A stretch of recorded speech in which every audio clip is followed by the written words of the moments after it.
itu kia bagajangan ya kadakan pere-pere tamakin kin kajulu ni bar share screen na buena manam yang loy kadagin romere lari lo TV menagin ko marangon wan malo ko dum lari romere ko ba do kilo device go rede ga wa kajung lari lo screen na ini jam manari wan malo ko dum kadakan pere-pere tamakin kin kajulu pere-pere tamakin kajulu organic kemi mit pere-pere tamakin kajulu marang kwalok ko mai kemi mit jede pere-pere tamakin memman akia orgai marang kalikar pere-pere tamakin karo akin kajulu cholo orang kayak mimit Jimmy alajan ya kai kerja ngai tito ko me katak molo ko lab ganari yamman kerja nga runguri kamolo lari ilo wonjio lak ganari mol tara jelina yam alajan pede-pede tamako gin kajulu do chodinin rainin ये जगह चीज़ें ये जानी चीज़ें जी जानी हम चीज़ें जी जब चुन आर में पच्चीक आगे जार में चिबुगी बसते नानी ये चुनियान मेंबर रोइलो आनी ये नोदार जला गए चुनो दानी कब चिलु आर में जो रोइलो आनी ट्रेनी दियो में चित्ता में कागे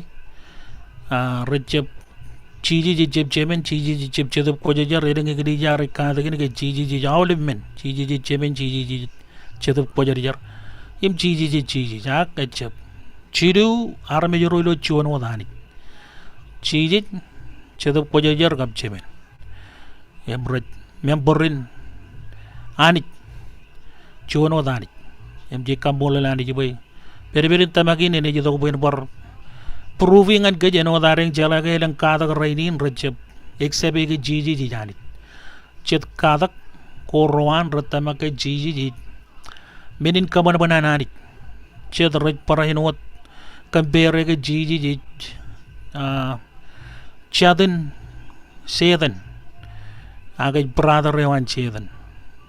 e melang raj bar kabela ge jiji ji chebani jage junior raganan ro eno de Abraham eno Moses mamaro do Bible emret tamak ke jiji minigin ak kamolo lani jibo chebengin tamak wareng kajeng pere-pere tamak wareng yon kada kin do Bible chep kada koilo warchun puk chep kada koan rebele dro chep kada koan jabarot emana kare rome rodi jamolok chanilo lale ak kajeng podok Pision, everything again me Bible like kalik kardongan kajang. Everything it melalin chet men ko me romol. Yam kajang di jitong pagiro chodin in rain. Bajan kalik karyayo. Chiji ji cheno lo kage eno chun anik. Tama kayo arengin full gospel churches go. Ilo majal tongan jilikin majal chet tama kayo. Chiji ji anik. Eche barmit. Eja armit cheo gin kajiru lo anik. Aga chep chuan armit pachik. हम कजेंगे जितो को कजेंगे लाने कमोलो लाने जिलो चौदह ने कजेंगे वन मालो को चेनी जिन नोदा मियांग लोय मकोदा दा करकरिन चीज़ क्राइज एनो आनी एम एनो दा कर पाए केला केलंग एक कादो को मेरे काले कर गए चीज़ चबानी एम जे रीराप तक ngन मोलियो अन बाइबल एम एलंग अलबायर कजरबल मेलले तो को आयरम science minigin kachengun podok perna kamban bain fit ngan nere de wire ngan kadane wire ngan wawe ne organan ka dagan ka gin cheese agi jellagun areng tugod wakin jen jabaro chicken jabaro lab la rego jabaro pa brain wat chijala gai elang science ro re kamol ke jiji ji jani chabar melang ragar jab tamak ke jiji ji jani jak ragar encounter chiji ji lo mur wire rainin im jer uta kalau kajen tamagi na irge chiji ja parjon ordinary man aga kamolo lani jiboy kan testimony ge na ramarong utak lo chiji ro beur wire prove ge chiji e jani aga mene mo kata ka jengani un malo ko tumlani do chodinin rainin kalladai wawin an chiji mage kale kar woni ngalalin woni ngan ke ina wada ke ngin kajida ko ngalalin alalin one Jesus woni Jesus em chiji ji do ko ben kajeni podo ko wakin periberion pesion wakwan Jesus mage do nan wan kan wawin an kar kabelele woni ido tero kar meur mededal ilo lalin mokodala ko jeni yenegin cijala kar kana ro kar perkendan gini em chiji jagar ridok kagar mol meneo aga andangeo mergen kedono kage ido kalde mur mokoda em chiji jagar fulfilli akagar mole chod meneo yagar ritno em wala ilo neme men chuan armit kanni kum padadak meuri bulijir karangan nani ni rot yan wadan pa are dedal im meuri bulijir em meneo mokoda ka jenga jido ido kajidagin he anagar chiji bagai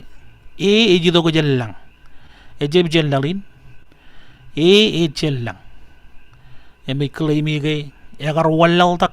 melang compare jen ko me agar kajar bali wan chongok chonien agar kabelegi no chon manaya wo wallal tak jellang manaya wo mol yo arme jerni mangai imroban berkuli yo me agar kamban bay ella kadib gan rejuro yang berkata dengan ruan kiat Moses buat ne ada lijeni cedian regalor Jesus regar ber ada lijeni em ciji jagar redok buat kalim kacida kipir agar reja adal pidar baik kebena jada lengania yang ini jo ciji jagar kamelelikan eno cuone uji to ko jallang kajangan lali lo Cosmo John ole bum kile ge yoni Cosmo John chongo chidu chebata kam chongo jijino yon jala ke kejodum cicala ay man nga kajangan ja tele kala kajangan pog mo kada nani jiji jagar kenono ko ni yayo jito ko jini eno dareng jala choneo e jito ko jallang e mage jagar klebi gai e chellang e agar ridok chellang ngallang em wudu jewan ay buju jewan ijo pag nabar em ronga jagayan en jerro meldero em menin meuro ko yemen kabung mustage em koba lagi ben thousand million eleng rutta magar ora jago red perilang red kabung nabari akay kar ligid menige na wala walal tangal lalin ay may bagay kar kanono ngan ipen cecala bebenato gini jito ko jen ragagiwan kien Moses ke kar ridok imiyoni em chidu jabada digdi mo jo me kar ridok lupong em kanan kachidak em Jesus jagar wan mala ko dum kabelegi gan iro chongo jilgino yo ni banan gin pay kanan ani yawai law yar ledok chon wod nijin yar kiodak wajabre do jilegi in jib jago ain beurendre o agar ledok chon nijin ti jala ga ani ji perlang ani ji che perlang eberi yogo dem ji jagi yo chiginani eno dan pa lang jan tron lal e jernin em jelo ijin ilwan kabelegi molin mogada ge chiji jechin lang e jido ko jallang em engin meneo chemarun kamole eno dar pa ge lang reclaimi ge chiji jagar chod minin kamon man ladak ido pebem karkan harmit pegene ge jarmit age chemon aw meneo gin karo jiji bar lo bukun mado chongo rali dak chebada kap rongo lion an pagni mage be e per ijo godum jit jala ge ani je berodalang aga ani je bareno per ijo godum jit kaje ngari do lo chebada ini lo mado chongo rali dak chebada kap rongo lion iganan barka ge mi ge kaje ngat cheba lukun kano pagala bien titele kada kain gan per romulang mereka kada kain akaje ngat review giwat samurai giwat Bedbed Tōmak na religion will la jarago me malak kap eban pagi na idongan kabelali ngakunan kata kala bolok kin titil gen kajen ichabalang dogum kata kelang menugogan Bedbed Tōmak na lotarin kajen summary gi wat kata kin ano da kajen arbugay nangin Olivia kajen perilo kata kinum kata kata kimit Tōmak alaman kanu jin mewda lalla goran ido purwari kajuju ido elaptada mewrut Tōmak ay kajen lali do medo chode marong gari di dog medo jongo rali dak chebeta kap rongoliun ngan purubi menin ga jiji no dani ibe peri jogodum jiji no dani peri jogodum ji medo jongo rali dak chebeta kap rongoliun chode marong gari di dog nem jam loy pon malago man mute yam ridi dog jen chene ko peri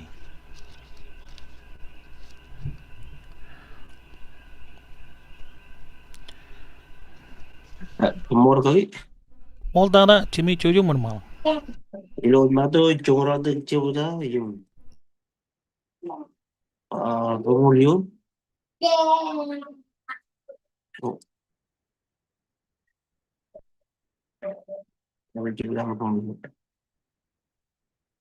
It's gonna know nodi. Poi yo ro actually uri. Poi le kalau kilo ya ta. It per yo labi. Poi yo wa jabaru di yo e jabba won ro chejala ga arme joran hani age jeb kwalog ya jabaru di yo ro ak chedu ro koilo gilo yadan em ya kamol lani chejala ga kajengin jabor koilo gin elang ra jabor koilo gilo apurga elang ra jabor koilo to gido yadan cheeses em yang ra yo cheese bai per yo la ber melalain bai per yo godum chit ejalagar per wadalongan chi chirik ka jiji kadono kan an per iyo godum chi iyo ro ak chilu egli jayo roi koilo to gilo yadan et per yo la ber amen kamolo lani o ka je mon lal wajot ilo ito mo gin kajilu ba e kwalo ge e jiro in ranin chabot chonian rano ko yalaban ruju kaurgi eja rani jabat wodin gene ge ani jagar kakiji mani jagar kajeno logo en jon rani e ko jar jarangani megar ligdilo kien wan bayar me jorwan ran kaurge rani jabat em ci jalaga rani jabat ngai gone jilale kalanta kana ya reng rajari ge jon jen kalanta kana ruju ilo kalanta na ranin jabat eja ranin cherire na ya reng ilo kalanta kana ya kajeng mi jareng pa chabot ilo sande ak lo mol sande chip chabot yo areng no ilo chabot an ruju e beri lo cheriri ak kajeng kabung lo sande em izin jejlo ye chiji jar kado no goi e oran right im merong ak chemarong ba chimoy ka merong ilo ranin chabot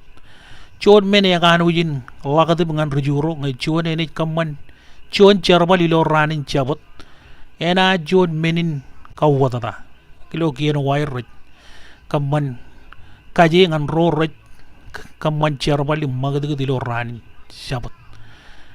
ak jiji chono me yagar waran right kaino kanyaman lale mo kan kar kano ujin chon marong ko ridi to kilo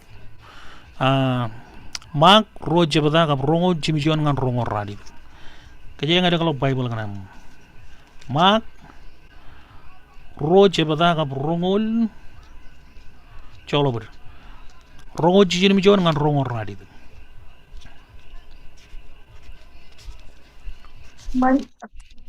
mol tata yang celina cucu pun mal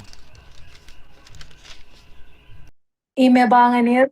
jabad arajib kamane ngan arame jaran imjab arame ngan inem dijin arame jeji roy in jabad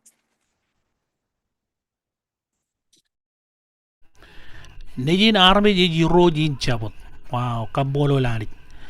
eno da ba ka julian menogo yagar chilu yan menogo yagar laban rujuro lagade bi chiji jaga kana naga chiji magde dilo ministry wane julian wono yagar ranin chabot an claimi kay marong yoran right eji roj in ranin chabat awai menegin kali garge chiji eor an chimai i mathordi yon menego ananit menego me rajanolog ananit mage jon chabat ani jegar ba kajanolog chabat pay hau e ko jar ngan arami jorwan ngan rujuro ye begar stand by menin iloan kaurage em chiji jalagi dok taujin yogo to kailik kana irgar kanan gini yagar kabelelegi woni iloan kamban bayan eno wadange equal ipenari ci jalage klebe wan chiji nem kajenga kata kajen nan ge nan bojin podok yayo kab woni chiji way wenan kalikar woni ngalalin wala kajenga jalage jido jallang e beri yogodum chit eno wadanani beri yogodum chit kap ranin jabo de jan amen ya marong kamman menodum chiji kanan ilo ranin chandi as jabot cholobul ay wala lojo dengan kin kemen ay to kin kemen e ba e ba ke anij e cheben ilang hoy chodian wunugo yalaban kabungo jet ko ane chiji ga kanan klimi ge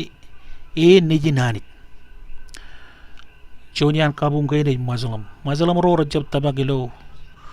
chiji ge nijinani e bar jod raganan kargan tabakan air lo koren pokon air kwala ge chiji je jon raganan ak kajeng tamak tayo paibol pa yang paibol ba ge chiji jagar klimi chemen ani ge chemen ilang ilo kosbel jon wanem chebada kap jongo chiji nim jon ngan jongo radi dak jon ni ri dok kosbel in kan kajeng ilo kosbel jon wanem chebada kap jongo chiji nim jon ngan jongol radi dak yon kosbel jon wanem chebada jongo jimi jon ngan jongo rali orga jonim jan loy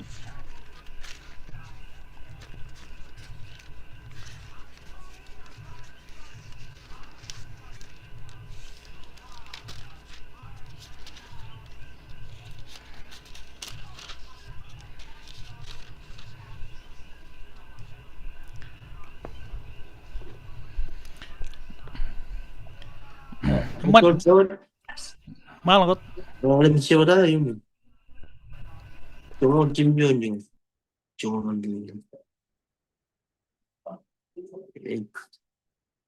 kerana ini mesti army jo gitu kilo army jo inak karena ni rujuro pejiji jo kenuri cuma jino yumkin meneo rujuro matter del chiji boy yar kamman min kini lo cham cuma cimjon chiji juwagin cemai cerawal ngadien cemai cerawal ngad ien imna cerawal na cerawal continue kan jongo rali dak jimi mol dana Orang dia kaya inam ken menin rujuro elablak air tugot beren mane Oye archip kakure wot rani chabot apurano de pa anich chemen im nage kamani enwot anich amen ay kajenga jelo yin ge chiji oran claim yon sandai a jabot cholober ibarbat sandai e oran claim yon jabot kap claim ge anij e chemen ay beni negar kanojin kaine badai rudorwan kabung ak chiji claim kwal woni ngan kayut emel bar kamolo le boye beri lo reko digin arme jero na jala kan wonji ridi bible yo kwal kadagarin chiji ngan kay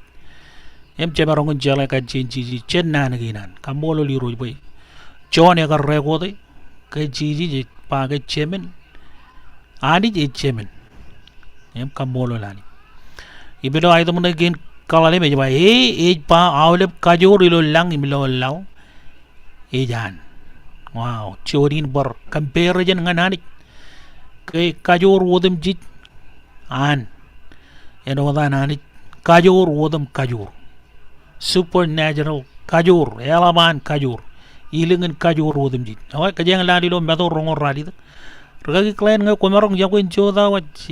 ridi to kumangan kajang meto rongor radi ta chungo radi dengan rongor komol ta Aman gomol kile ko kile ale chije jar ke ba to ke rumpa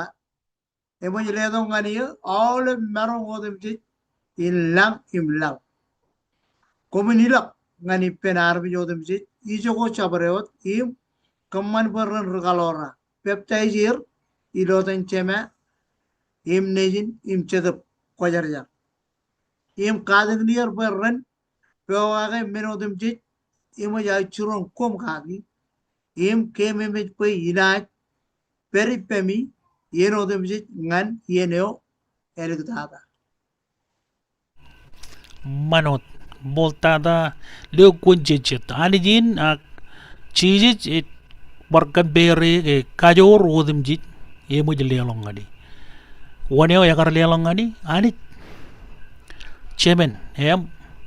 ilo meunin ilo yonigi jit pruwim kali karge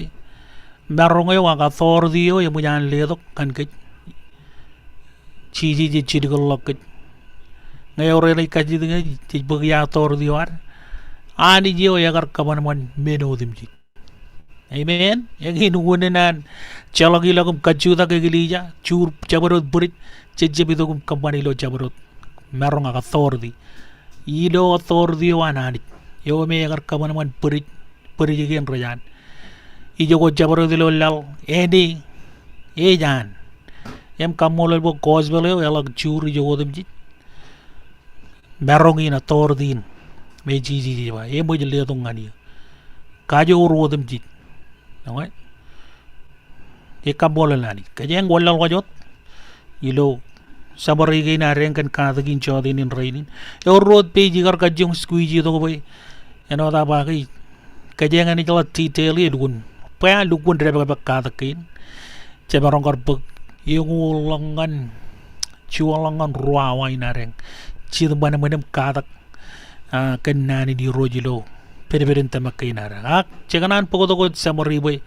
eno ta ba kay minyan milnegi lukun ido ko pemiyang eno juan pakaje oro jaun kajang awlip iya kan katakin malbar mananagan pere-pere tamak kay nara kajang at tamak yun ay ko na ilalay lang wat kajang ay iwo jangan PJ wa ili katata iro katakin chodinin rainin kan wawin an ka rojet pagan one Jesus iluan elang claimi kaya nga pokok ko duwakin parjuan anan pezyon everything kay nareng ber rebelilo nani elang ragar kandan gani kan one Jesus kaya nga ni poto chicho yair kaya merong kar kajarbal pujin lugul lang yun gobe nga magi kar kata kem pigodem loy kay nga kaya kabelelegi won na jakar pagkalabien kabelelegi yak samariwat eno tapa samariwat kaya nga pagchichumen kome rikalikar labinan Jesus yim eno tan equal eno chuan anik kaya nga chep 3D Jesus eno chuan arami pachik arami juan ak chuan menin kamanaman ak chuan anik kaya nga 3D eno chuan anik ay walal wajot arame je modana ke je merong kata kage bol karjino ne tani saul cijala kar rubba melim rugana galak rugo kure charbale wa ge gili jana ni em chijo yenje ni eneo eligana nagar pag merong ke melim gen ben liaga lo geleng roro je de dali lot tabagin kan Jesus egar war jonien egar encounter ipen Jesus jonien egar chenolok jon ruwala ba jon divine meeting appointment an Saul ipen Jesus edom doan kokurem lelalok Jesus ak egar yone ilo yalan ngan temisges ke egar woyon woje wan Jesus egar yone chen yedeo agar ruko ta kadan Saul ngan Paul chin chuaniat in gar kokurean mi joran ani ngan chuaniatan cher wala ngan ani awa Paul magai kanan kan chiji jige e ani eo ilo wodum jit karakan pukon Rom radim jon chebata ka wale miyon ini ridi to ngan kejeng ijin ilo pukon Rom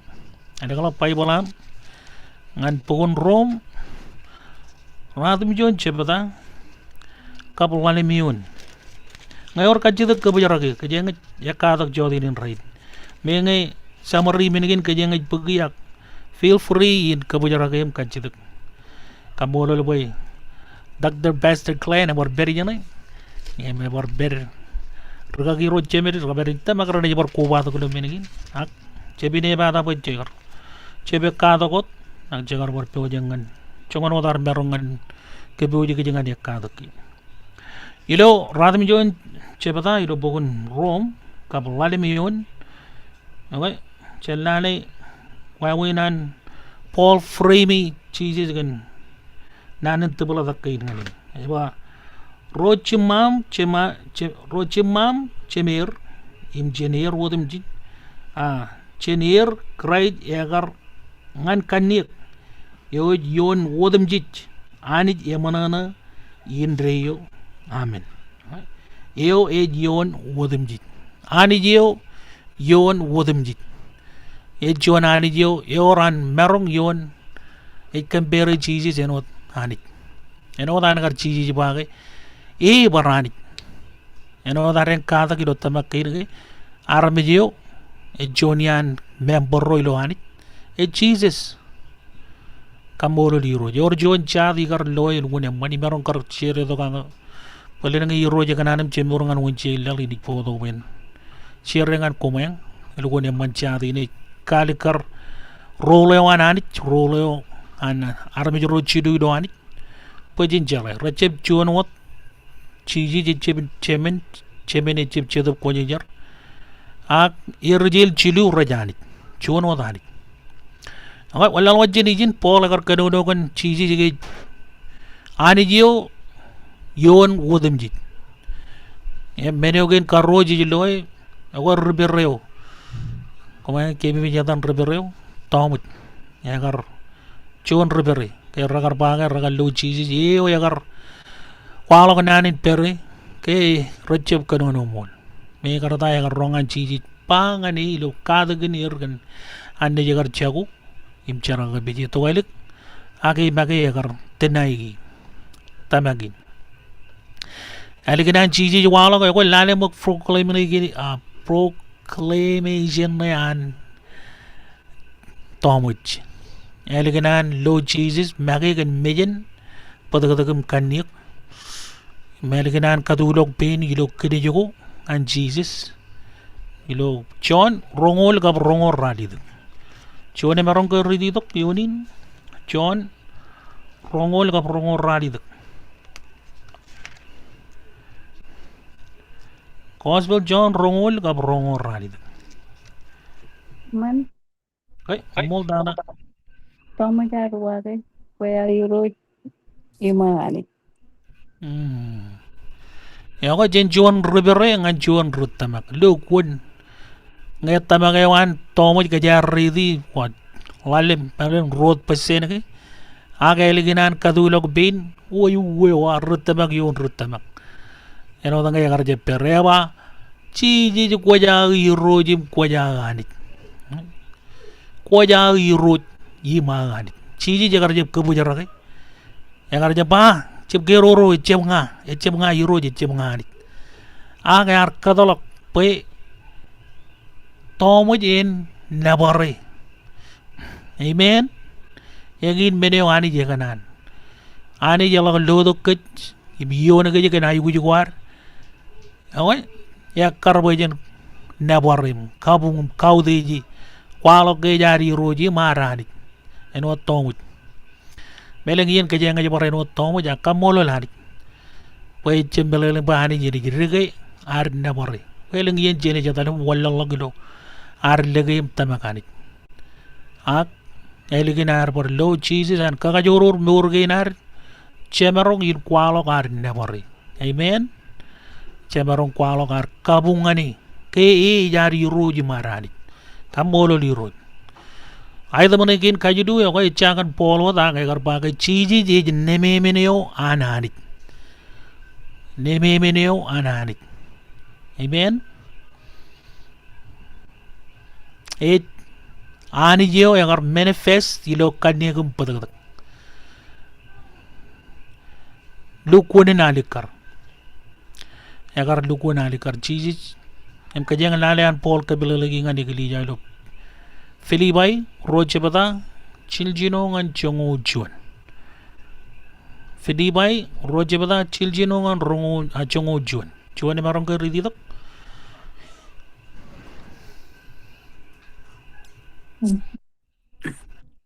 Molta na. You know what? Eoge kilo wawe nanis. Yar jab ramnak enot anit menin nimiji. Ayar bagi kajar male yim po wawe nrakar ajar imerom nime min army. Yim kayar walo ki menot army. Ar bagi katayge yim yar pe wage ngan mit ayat milyon yon rawal. Ken menin paranot anjar kanus kaudi e. Imdalam ngane edo yude chin edo dimjis. Pailodan chi pugodin kijan rilang kaprilal yung milal ran pugod yung milal impelodin big ran kwalo put cheese right ejroit manai puyus anani chemen. Kambolo lani. Ako boli ni barwan malago tum kabila lagi. One in cheeses. Ano dan walok. Lukun. Demi bini wana ni jagar reveal aga kermol im walok en wat pada kata kanik. Kambolo lani. Oi tamake lang menogo kajeng marong kabila lagi rojet matar elang red perilot tamako merol gunin chon. Kajengun maga yun gin bay ngawani ba chuni John ran yonirum tibe di per nango kwani kabelaligir position e wam kan Jesus yayo ko chudagi yim tamak role wan chiji kayakar perilo meuri na chiji jeno jono me jit tamagay jeno chon barani kay ay damne gin kemen rujuro bagay ragar pagay e claimi gay e jani Jurin makan ragar berpa. Do Cosmo John, Chongor Radim John, Gab Chichim John Yon. Kajet bin kerit digan mir, komarong ridi dongan kajen. Multa da ilo Cosmo John, Chongor Radim John, Gab Chichim John Yon.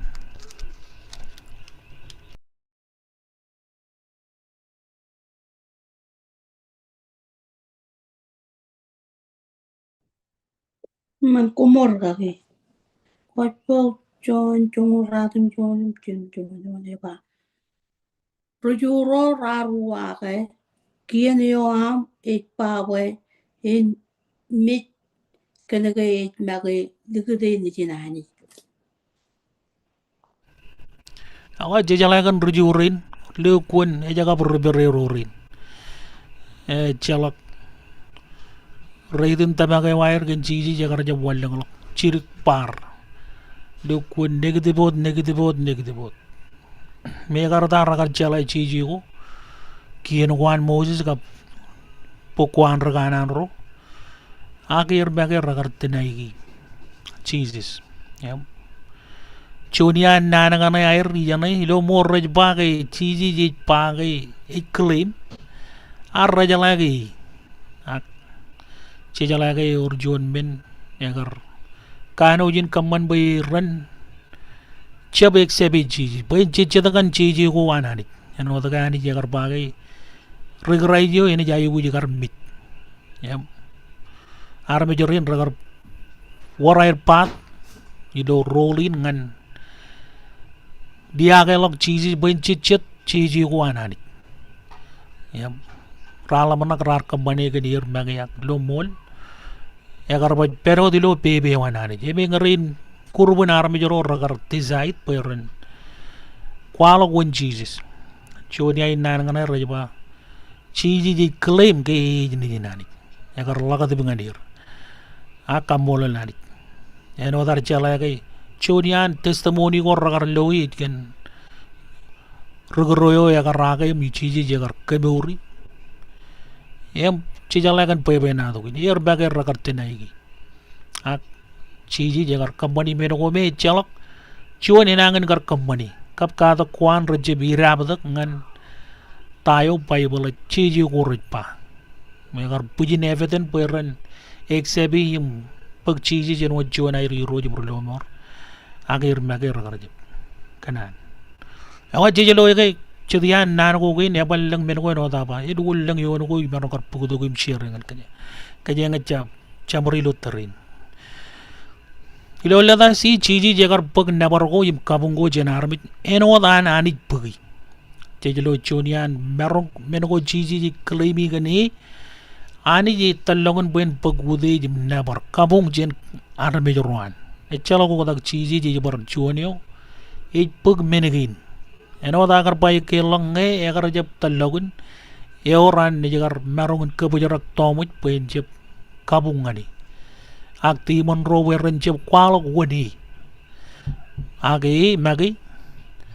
agar bugmin gin kajang lali mak chedian everin gain lo Bible gain kamol gain areng raberi lo Bible yam mene mo ta na igana mo ganyan lali rumechairo ragar rido gim kabung ngani ra rido gim kabung yim never Jesus amen ilo yeno ga agar jon ningingot never kabung agar ilong ngani ilo mol mo ta jang long ta kum foundation wan lalin agar peri jo ilang awle ben jerro ka pel torro benin meuro ko yemen red kabung red lela ka ibuju ngani aga agar idong ngal me agar bar yon menigin agar receive kabung never chen armit chedian kuruben arme jerin e jirbe chairin iban kanu yin kajide ba kajen etal ba kajen jale pe bena to gini do mado ro chebta jongo ruyun ke no reminder kan tagin me kajen ngaje kadagi ka puto gi evident ke na rengan kabelele ngan rojet rojeb jala kan Jesus woni ngan meur ginar ken garwo regaloran ragar parain wat kabung ngani kajeman lani do mado chongole men ro chidungu chidu tagi claim ko barang bar didi ka jang lo yon mado chongol emen kap chidungu chidu yon an gar galoro kwalo gair dabor kabung ngani ay bor wala gujin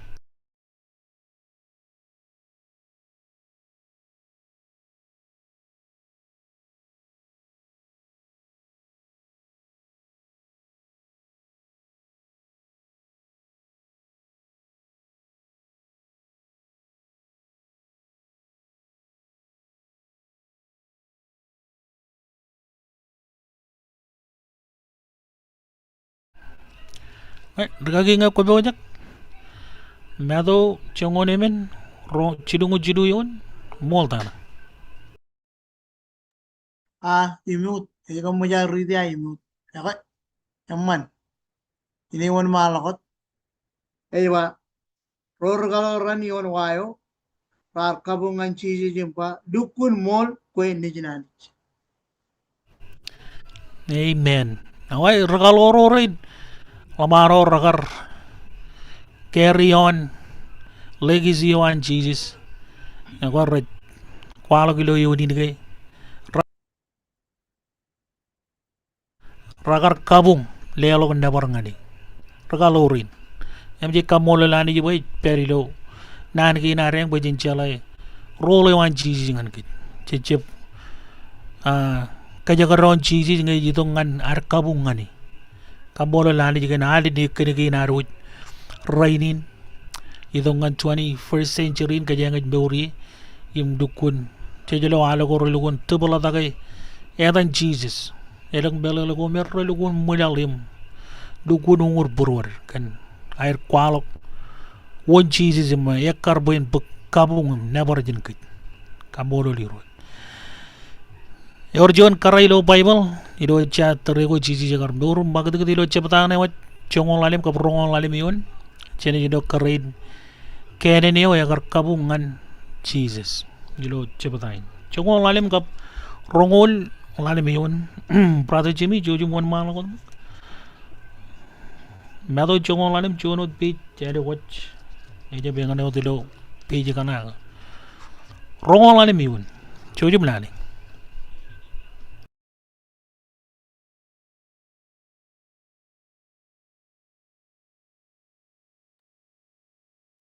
Ilot matu chongolim yum rongolim yun chenonolim inem lio jidok im kabungane im bai roch un chibangi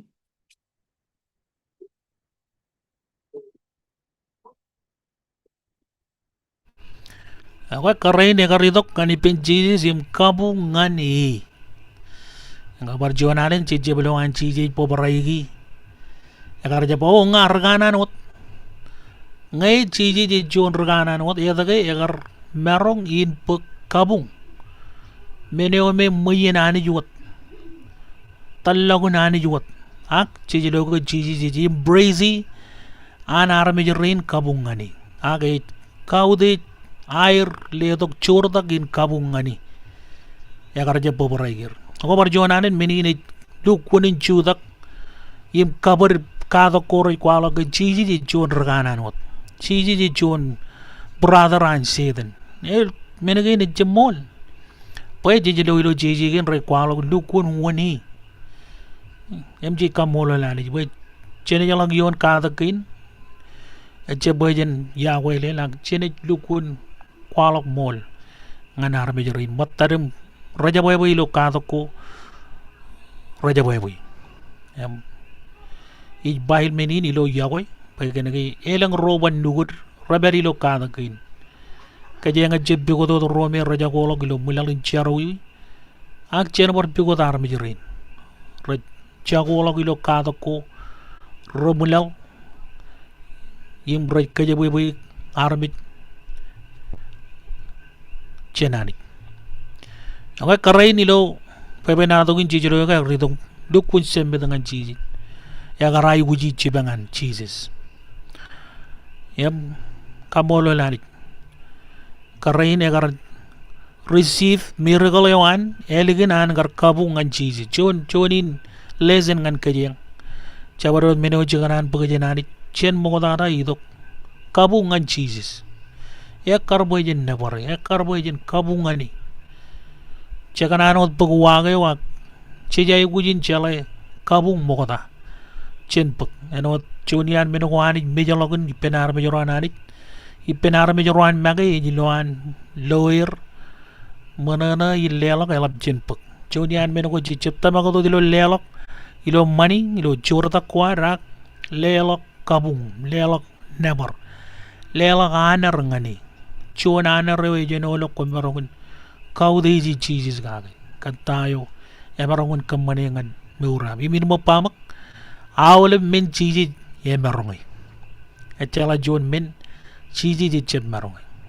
ay jarray ben tayo jon ruwalok e bananin ngay ber chiji ji do meurewam e ber menodim ji ipem e megin meno chay guji alaptana e chiji ngan meurginar amen ay da man again kemen awa ijoine ji dukun kalikar chedian mengo ji loy ken chiji gay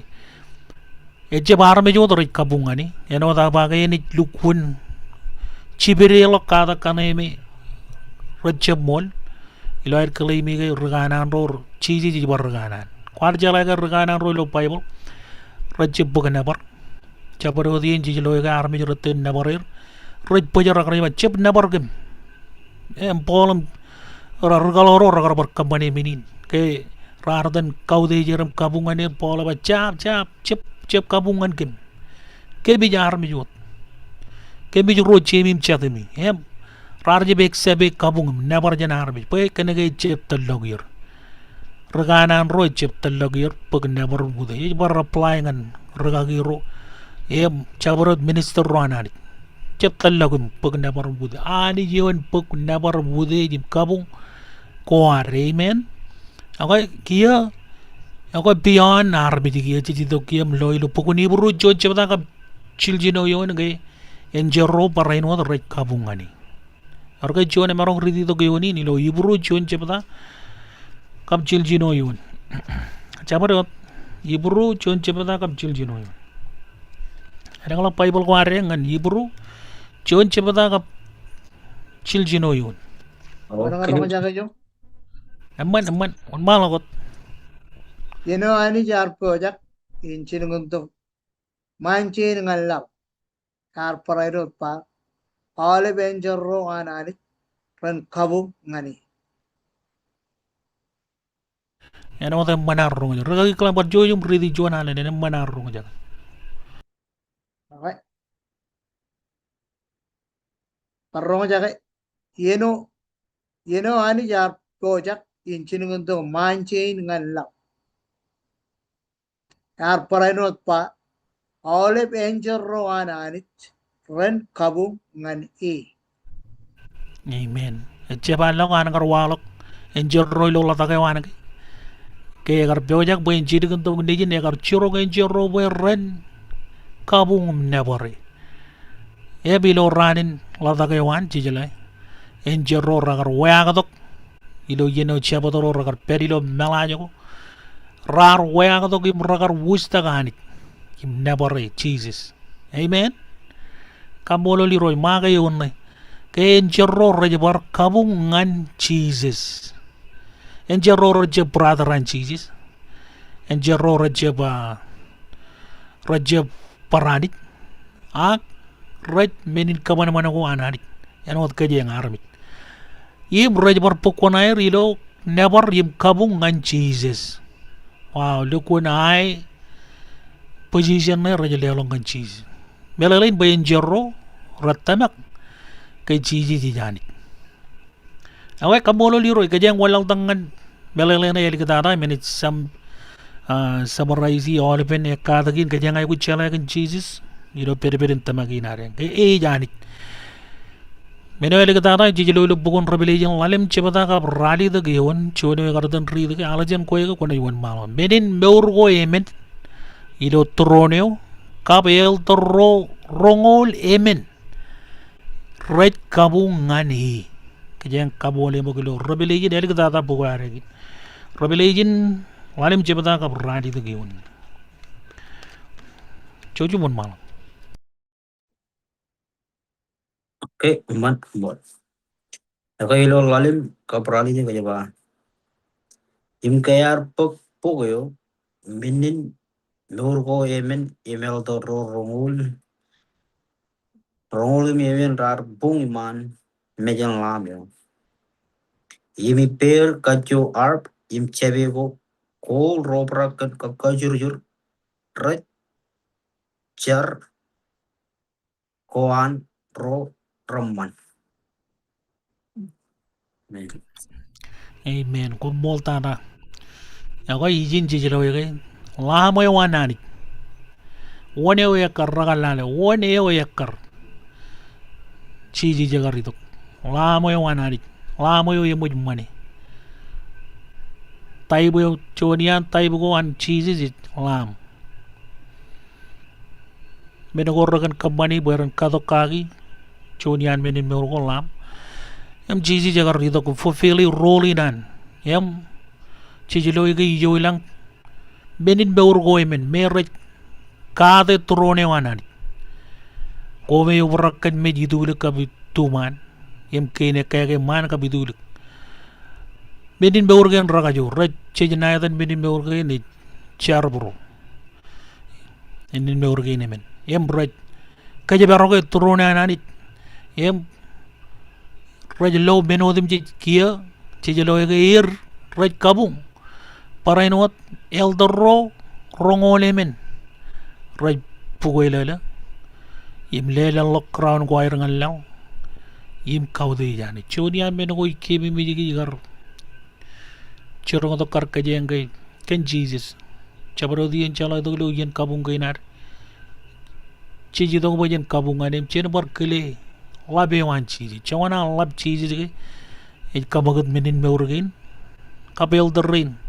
enjero ilang poeren kabung ngani amen em yang in Peribirin tamagi wareng kajengat tamagi chiji chip juan army pachik chiji chip juan raganan pachik chiji chip juan angel age janit equal ag equally anit te kamolo lanit payengin peribirin tamagi war kajengat chudak yuan ngan raidi ni bigli jagen rakabri kijingin pin ilo tamagin emji kamolo libat kajeng marongan barrebiji yagli jayi nareng ilo kan peribirin tamagin yamman awai kamolo lani ilo chodin raidin ngeor kachiduk chekanan kabalagi ngeor kachiduk ko kanan chelagagi yano daba kajengar kayan samariwat jeno juan palu no kelag yon jodi mum ko jebelo tago ilana ko jelo ran moyo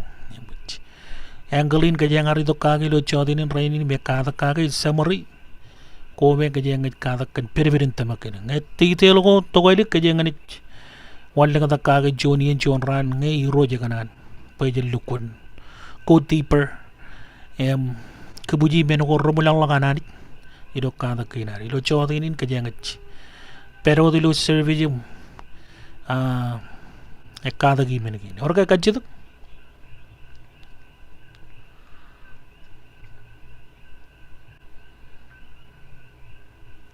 Yang kan ngejalan kaji tu kerja mereka kabubuk ngan Anij kan hilang kabubuk kau deji kan peribirin tamakin kerja ngeju tak yuan ngan raidin eja menokotak cija menokotak kerja peribirin tamakin are elaba kamolo Anij kamuro ragagi kalian merong jago jen kum joni jon ranak care warin bajin jip jata lejen tamakin are jen rebijiot ibnu ragagi Anij jebe mijalang kabit kamolo lo kan joni man kamara kada ki bendron